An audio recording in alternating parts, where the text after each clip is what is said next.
How many kitties do you guys have? Right now we have 3, but that's misleading because 2 of them are Maine Coon cats, and a Maine Coon cat is 2 good cats. So in reality, we're feeding 5. We've had as many as 5. Did they find you, or you found them?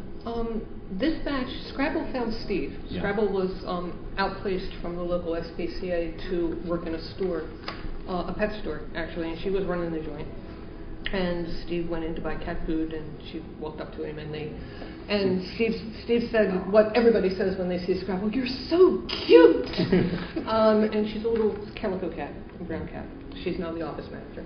Oh. And she's taken over a chair since I began writing, essentially, professionally, I would say back since 1974, 75. I've always had a chair here and a chair here when I'm my typewriter or my computer, or a chair there and a chair here. And the chair here is kept warm for me when I get up by the cat who takes off from the chair there and sits in mine, because mine is the most important chair, apparently. Therefore, it's the cat's chair. But there was a co-pilot's chair, and there's always been a co-pilot's chair. And right now, Scrabble takes the co-pilot's chair. Before that, it was Paisha, and then before that, we had Arwen. I had Arwen from way back. So we've always had that. And we've always had that, and we rescue cats. Mozart is kind of a rescue. He's a purebred Maine Coon from Kennebec Coon Cattery, which is in Pittsburgh, not in Maine. Even though the Kennebec River is in Maine. And he was adopted by people who took him away, and 5 years later brought him back to the cattery. They decided to have a baby, and the husband felt that a baby and a cat was too much, so that was the cat. Lucky for the baby and lucky for the cat. I suppose so, really. But I had just lost my companion cat of many years, and the owner of the Kennebec Cattery, Kathy Robinson, basically sent me an email and said, "I know you've just lost Nikki, and Mozart needs some special help because he's afraid of men's shoes. Yeah, can you take Mozart?" And we're like, "Yeah, we can probably do better than that for him." So we took Mozart, and he immediately walked into the place and went, "Typewriter or a keyboard, that's mine."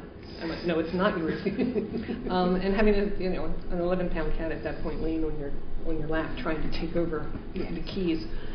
So he fit right in. He fit right in. And we should probably point out that Kathy Robinson is a Leah Universe fan. She is a friend of Leah. This is how she had been following us on the internet. She discovered, as many people did.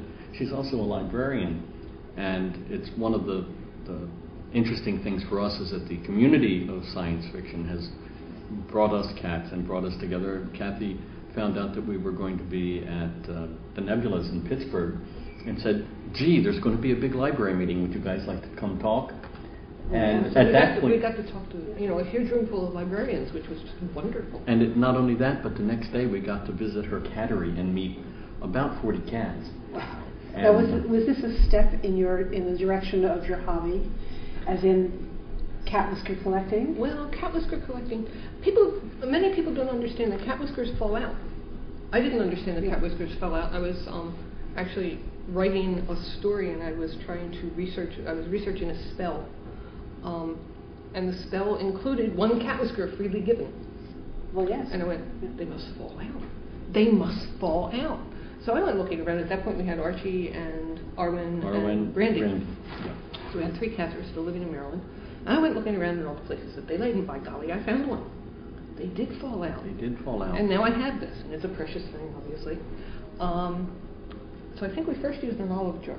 I think we used an olive jar. We put an olive jar and we put it in there, and then there were more, sometimes in places that they shouldn't have been in the first place. There should be no dining cat room here. table. Yeah. No big surprise. In front of him. And what was really interesting is that I went into a store and said, "That's the perfect thing," because one of our cats had a whisker that every time it got lost, there was a curl at the end, almost like they were doing the waxing mustaches. And I said, "But I've got to keep it away from the other ones so I can find it." So I went in and it was a cigar tube. So it was a Good- wonderful, a good wonderful cigar thing. tube. They're perfect for cat Perfect. whiskers. And so we have a bunch in there, and we've been doing it. And once we got onto the Also, the perfume jars, the fancy perfume jars that they sell in. Oh, that could be beautiful. Yeah, and they're beautiful. They look like a little fiber sculpture. Yeah. So we started that, and then when we got online, we needed to test our ability with HTML and fiddled together, and this is how we work. Yeah. Fiddled together Oh, the what Cat should we- Whisker what should we do? Digest. Oh, we'll do a cat whisker digest. We'll find all the other people who collect cat whiskers, because surely there are other people And who we collect started cat that, whiskers. we put that up in 1995, and it's been online ever since. And people began writing to us about what they did with their cat whiskers. And it's really funny. Some people who do miniatures have all those little miniature army things. They make wonderful antennas for the tanks For the and the tanks and the and things. and the Oh, things. Oh, okay, And that's enough. additionally, That's- we had somebody write to us. No, somebody came to us at a convention and said, "Do you know that I work in a lab it's an electron with electron microscopes, and there are official cat whisker to move tiny devices little things to on the move things sides. on the stage on an electron microscope." You know, it kind of makes sense. And Because it's it's flexible, but it's sturdy and it's not going to shatter. and it doesn't leave residue. And so there are professional uses, and there are And it's- who knew? Who Nobody knew? knew. An entire world. And so yes, we do collect cat whiskers, and we are not the only and ones. we still do get email from people who write to us and say, I thought I was the only one. I keep mine in a little dish, and I had whiskers from all of my cats. So there are people out there who do this. Good.